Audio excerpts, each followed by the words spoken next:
Salut les amis, on est le samedi 19 septembre 2020 et on va faire un petit tour au potager. La bonne nouvelle, c'est que la pluie semble pointer le bout de son nez.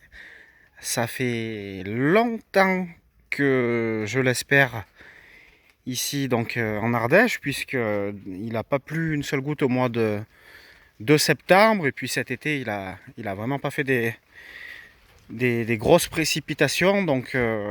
C'est vrai que grâce à l'irrigation, les légumes ont bien poussé, mais on sent quand même que toute la végétation a besoin de bonnes pluies, que ce soit au potager et puis surtout à côté, les arbres, etc. J'ai installé un nouveau pluviomètre. J'espère il va bien s'inaugurer. Voilà, là, le temps est vraiment couvert, la pluie semble arriver. Il pleuviote et j'espère que ça va s'intensifier. Voilà. L'eau, c'est la vie. Et c'est vraiment un très grand ami du jardinier. Voilà, il faut vraiment de l'eau pour que ça pousse, pour que la fertilité du sol soit présente. Donc comme je vous le disais déjà durant la semaine dernière, l'activité au potager s'est bien calmée. Mais il y a toujours des petites bricoles à faire, des boutures, etc. Voilà, ben là j'ai préparé là pour faire des boutures de lavande. Voilà, c'est pas encore trop tard. J'ai eu des contretemps parce que le pied mère sur lequel je dois prélever les boutures n'était pas disponible comme je l'avais prévu. Donc j'espère que je pourrai avoir accès au pied mère pour qui se trouve pas sur mon terrain pour pouvoir faire des boutures pour Damien qui m'en a demandé. Voilà, sinon les boutures de thym se portent relativement bien. Et ensuite les autres boutures aussi. En sachant que je pensais avoir un gros taux de perte sur les boutures de sureau. Mais en fait, je me rends compte que elles ont perdu leurs feuilles du départ que j'avais laissé sur les boutures. Mais là, on voit que ça repart. Donc si le système racinaire arrive à se développer, ben, peut-être bien que ces boutures-là vont être viables. Voilà, j'ai tendu la pelouse à cet endroit-là qui n'avait pas été tendue depuis plusieurs semaines, voire plusieurs mois, hein, parce que comme je vous disais, j'essaye de tendre le moins possible, même si là j'ai décidé quand même de tendre parce que je me suis dit qu'avant la pluie, ça permettrait d'avoir une repousse de meilleure qualité. Et puis comme vous le savez, je me sers de la tonte de pelouse pour amender les légumes, hein. Donc je mets ça sur mes planches de légumes. Ça me permet à la fois de faire un paillage et puis surtout d'avoir une matière azotée qui va se décomposer assez rapidement et qui va être digérée par la vie du sol. Et cette digestion-là va apporter de la nourriture pour nos légumes. Voilà, les choux qui sont magnifiques, qui se développent bien. Ça, c'est des radis blancs, des graines qu'on m'a troquées. Voilà, les navets. Voilà, les bleds qui commencent à atteindre leur taille adulte. Voilà, j'ai quelques petites récoltes à faire, hein. Si vous voulez, on peut en faire quelques-unes ensemble. Voilà, cette année, je ne sais pas si j'en ai parlé dans la dernière vidéo, mais je me suis dit qu'il fallait que je m'améliore sur les récoltes, dans la gestion de mon temps, parce que j'ai tendance des fois à pas récolter tout de suite. Et il y a certains légumes, comme par exemple les tomates, ou les haricots ou autres qui se conservent mal au potager. Et donc, quand ils sont à maturité, il faut les récolter. Il ne faut pas hésiter. Et c'est vrai que j'ai fait un peu de perte parce que des fois, je privilégiais par exemple de faire des semis ou de l'entretien et je me disais que je ferais la récolte plus tard. Et au final, ça a fini par s'abîmer.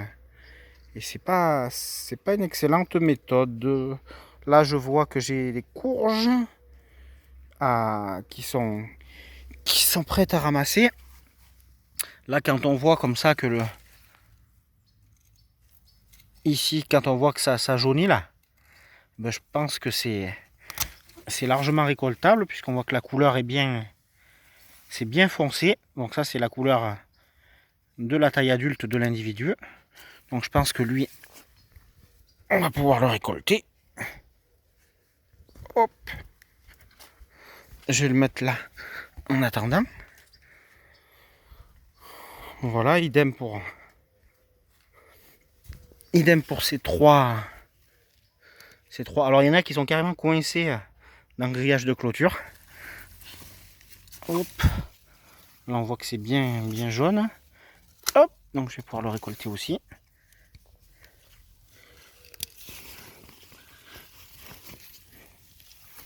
Et voilà. Et voilà.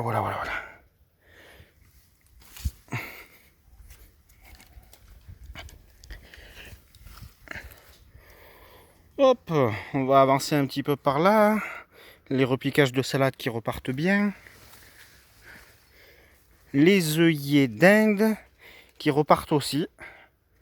Alors là, ben, ce qu'il faudrait que je fasse, c'est prélever les semences pour ensuite ne pas avoir à en racheter l'année prochaine. Donc, vous voyez, sur les fleurs fanées comme ça. Hop, tout ça, c'est des semences, des graines. Donc, il me suffit de les récolter, de les faire un peu sécher et de les stocker dans un bocal hermétique. Et puis, j'aurai mes graines pour l'année prochaine. Voilà, les concombres, ils auront vraiment beaucoup donné cette année. Là, je vois que j'en ai encore à récolter. Donc, quand ils commencent à jaunir un peu comme ça, c'est que ils sont restés un tout petit peu trop longtemps sur le pied. Là, il y en a un autre ici. Voilà, lui, c'est mieux. Lui, c'est mieux que lui. Lui, il est resté un petit peu trop longtemps sur le pied. Donc, si vous avez des concombres comme ça, c'est pas forcément une variété qui est jaune. C'est une variété verte qui a été ramassée un peu trop tard. Hop. Et les concombres, ici. Les concombres, j'aime pas trop ce légume. Mais ma chérie adore, donc j'en fais, j'en produis, j'en donne aussi. Ça fait toujours plaisir. Voilà, là je vois qu'il y a des courges à récolter encore. Des courges qui ne sont pas encore totalement à maturité. Hop. Ouais, des courgettes aussi là. Ah, courgettes. Alors les courgettes, particulier cette année. Parce que comme je vous le disais, donc elles ont pris l'oïdium. Donc l'oïdium, c'est un champignon qui se met sur les feuilles. Voilà, c'est cette couleur blanche là, dégueulasse. Et donc ça, c'est le champignon oïdium qui attaque les feuilles et qui finit en général par asphyxier complètement les plants. Et donc j'avais dit dans une vidéo il y a à peu près 2 mois que je voulais les mettre un traitement à base de soufre pour si ce n'est éradiquer, au moins ralentir la progression de l'oïdium. Certains d'entre vous m'ont conseillé des traitements peut-être un peu moins agressifs comme une dilution d'eau et de bicarbonate de soude. Donc j'avais trouvé ça très intéressant à essayer. Je voulais essayer et puis au final, j'ai rien traité du tout, ni au soufre, ni au bicarbonate de soude. Bon, principalement par manque de temps. Et en fait, je me suis aperçu que avec la fin des grosses chaleurs et l'arrivée de septembre, les plants de courgettes repartaient de leur base, elles se régénéraient et créaient de nouvelles feuilles, de nouvelles fleurs. Et du coup, voilà, je continue à ramasser un peu de courgettes. Donc ça, c'est vraiment cool. Là, je vois qu'il y a encore un concombre. On va essayer de le récolter gentiment. Un joli petit concombre. Il va aller rejoindre ses 2 autres copains. Hop.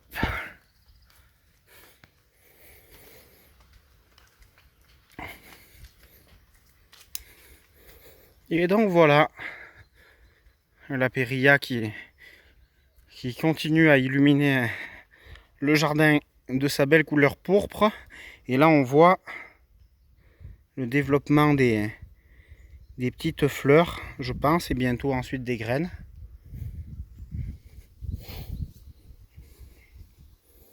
Voilà, les autres légumes, ça c'est les brocolis.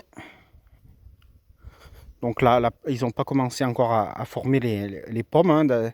Ils développent d'abord leur feuillage et puis ensuite viendront les pommes. Ici donc le semis d'épinards, là, les 3 lignes que vous voyez là, c'est le semis d'épinards qui est bien sorti. Donc on va avoir des belles récoltes d'épinards. Voilà, là on voit, c'est ce que je vous disais. Ça c'est un plant de courgette qui s'est régénéré, qui était vraiment pas en bon état, avec des feuilles bien piquées par l'oïdium. Et là, ça refait des nouvelles feuilles et des nouveaux fruits. Donc on voit déjà, si on regarde bien, que l'oïdium revient. Donc là, c'est un peu la course-poursuite pour la plante, pour faire des jolis fruits, des jolis légumes avant que l'oïdium ne la tue complètement. Peut-être que je verrai. J'essaierai un traitement après la pluie. Et si elle vient, j'espère, encore une courgette. Hop! Jolie courgette bien fraîche du jardin.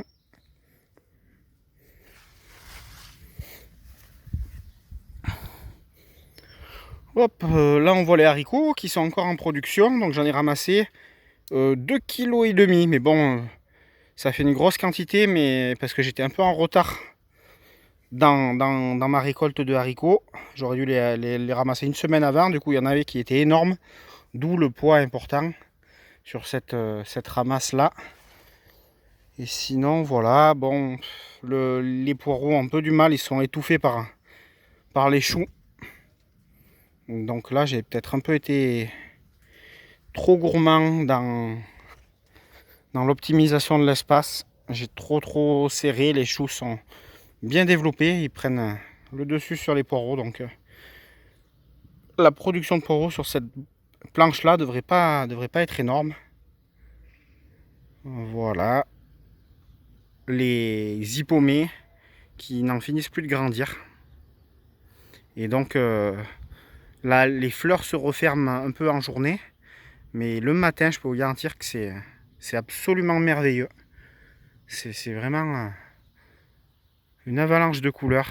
C'est merveilleux. Voilà les amis pour le petit tour du potager. J'attends la pluie, je l'espère. Pour l'instant, elle n'est pas vraiment là. Elle se rapproche, mais ça fait même pas 1 mm dans le pluviomètre. Même pas. Donc, on va voir. On va être patient. On va croiser les doigts. Et puis, on va continuer quand même à profiter du potager. Et puis, à préparer l'automne, l'hiver et la saison prochaine. Bon week-end les amis. Et à la semaine prochaine j'espère.